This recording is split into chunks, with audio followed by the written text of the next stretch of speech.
Palagi na lamang nababanggit sa mga trade speculations ang pangalan nitong si Rom De La Rosa at mukhang ang latest na lumalabas ngayon ay baka ito raw ay mapunta na dito sa NLEX Road Warriors dahil si Coach Jong Chico naghahanap ng mga defensive players na pwede nilang isama sa kanilang roster at baka ang maging kapalit nitong si Rom De La Rosa ay ang veterano na si Anthony Semerad. Sa tingin ko itong trade na to si Rom De La Rosa for Anthony Semerad, masasabi natin na ito ay patas na trade at hindi masasabi na ito one-sided. Expected na natin na magiging patas yung trade dahil syempre ito involved dito ay ang MVP at ang SMC.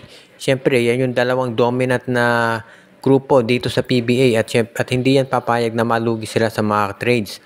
Kaya sa tingin ko nababagay talaga itong trade na Rom De La Rosa for Anthony Semerad.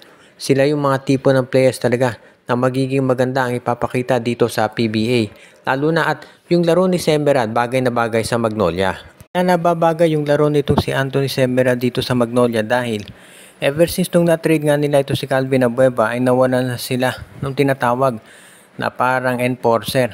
So babagay dyan itong si Anthony Semerad dahil ganun ang role niya dito sa NLEX. Plus ang isa pang bentahin nitong si Anthony Semerad, isa tong magaling na 3-point scorer at pwedeng spot up shooter. Ibig sabihin, hindi kinakailangang magtagal sa kanya yung bola. Okay, ito yung tinatawag na catch and shoot lang. Kaya sa tingin ko, babagay talaga itong si Anthony Semerad para dito sa Magnolia Chicken Templados. At yan din ang dahilan kung bakit ngayon mukhang okay na itong si Anthony Semerad para dito sa Magnolia Chicken Templados. Ngayon, kapag natuloy ang trade na yan, magkakaroon ng additional na ceiling dahil mas matangkad dito si Semerad kaysa dito kay Rom De La Rosa at yan pa magiging isang advantage kung bakit dapat gawin talaga ng Magnolia itong nabanggit na trade na yan. Ang isa pang team ngayon na medyo maganda ang pinapakita dito sa PBA do sa mga tune-up games ay itong Blackwater Bossing at maraming naniniwala na talagang gagawa na ng paraan ng Blackwater para sila ay makaabot na dito sa playoffs. Mukhang desidido na raw itong Blackwater Bossing na tanggalin yung paniniwala ng karamihan na sila ay farm team nitong TNT Tropang 5G. At maganda yung pinapakita nila, medyo nag-i-struggle lamang itong kanilang rookie na si Dalf Panopio. Dito sa mga first few games niya, medyo nag-i-struggle siya doon sa scoring pero naniniwala si Panopio na magagawan din niya ng paraan yan at makakapag-adjust siya.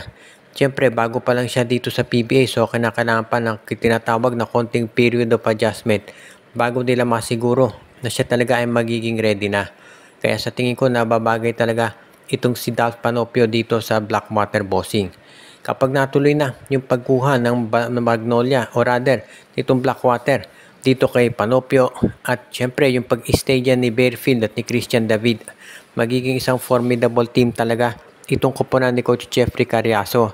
Alam naman natin na hindi magiging madali yung laban para dito sa Blackwater Bossing pero gustong gawa ng paraan yan talaga ni Coach Jeffrey Cariaso para ipakita sa lahat na talagang seryoso sila dito sa kanilang gagawin ng mga major movements. Alam naman natin na hindi magiging madali ito pero gusto ng Blackwater Bossing na ipakita sa lahat na sila ay seryoso na talaga dito sa paglaban sa tinatawag na mga top team sa liga. At magagawa talaga nila yan basta manatili yung mga top players nila. Alam naman natin na itong Blackwater katulad ng Terra Firma ang nagiging problema dyan ay palaging pinamimigay ng management yung mga top players nila. Pero kung mananatili ang mga ito dito sa kanilang roster, walang nakikita akong problema kung bakit hindi magagawa ng paraan ng Blackwater na makipaglaban para dito sa darating na mga playoffs.